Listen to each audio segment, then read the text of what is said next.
سے بہتے نبوت پلا سلام شمع بس میں ہدایت پلا السلام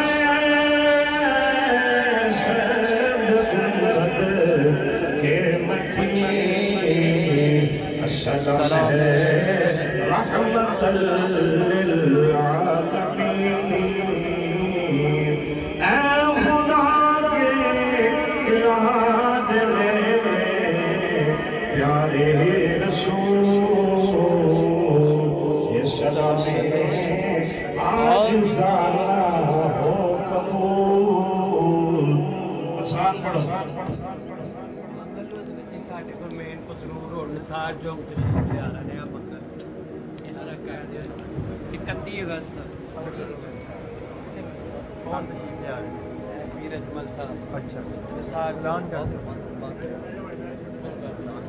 صحیح صلی اللہ علی حبیبہ سیدنا محمد وآلہ واصحابہ وسلم اللہم انت السلام ومنک السلام وعلیک یرجع السلام تبارکت ربنا وتعالیت یا ذا الجلال والاکرام اللہم ربنا آتنا فی الدنیا حسنۃ وفی الآخرۃ حسنۃ وقنا عذاب النار اللہم اغفر لی حینا ومیتنا وشاہدنا وغائبنا وصغیرنا وکبیرنا وذکرنا وانسانا اللہم من احییتہ منا فاحیہ علی الاسلام ومن توفیتہ منا فتوفہ علی الایمان خدایا بحق بنی فاطمہ کہ بر قول ایماں کنی خاتمہ اگر دعوت امرت کنی ور قبول منو دست و دامان آل رسول کریمہ ببخشا بر حال ماں کہ ہستم اسیر کمند ہوا ندارم تو غیر از فریاد رس تو ہی آسیاں را خطا بخش و بس یا الہ العالمین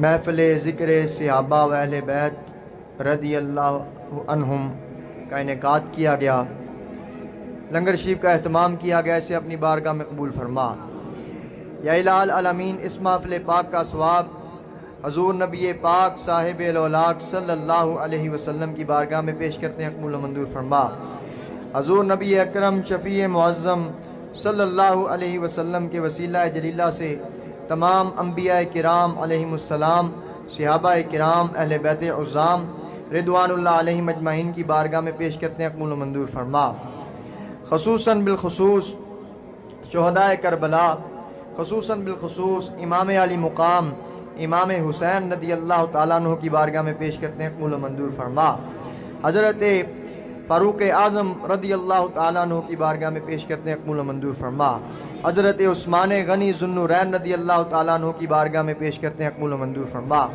حضرت تاجدار صداقت سیدنا ابو بکر صدیق رضی اللہ تعالیٰ عنہ کی بارگاہ میں پیش کرتے ہیں قبول و منظور فرما حضرت علی المرتضیٰ حیدر کرار رضی اللہ تعالیٰ عنہ کی بارگاہ میں پیش کرتے ہیں قبول و منظور فرما یا الہ العالمین خصوصاً بالخصوص امام اعظم ابو حنیفہ رحمۃ اللہ علیہ تمام ائمہ دین ائمہ اہل سنت کو اس کا ثواب پیش کرتے ہیں قبول و منظور فرما یا الہ العالمین خصوصاً بالخصوص محمد نعیم نقشبندی مجددی شرک پوری یا الہ العالمین جن کے سال ثواب کے لیے اس محفل پاک کا اہتمام کیا گیا ان کی روح کو اس کا ثواب پیش کرتے ہیں قبول و منظور فرما محمد نعیم نقشبندی شرک پوری مرحوم و مغفور کے درجات کو بلند فرما ان کے صغیرہ کبیرہ گناہوں کو معاف فرما ان کے یا الہ العالمین بروز قیامت انہیں حضور صلی اللہ علیہ وسلم کی شفاعت نصیب فرما یا الہ العالمین جو بھی مسلمان مرد اور عورتیں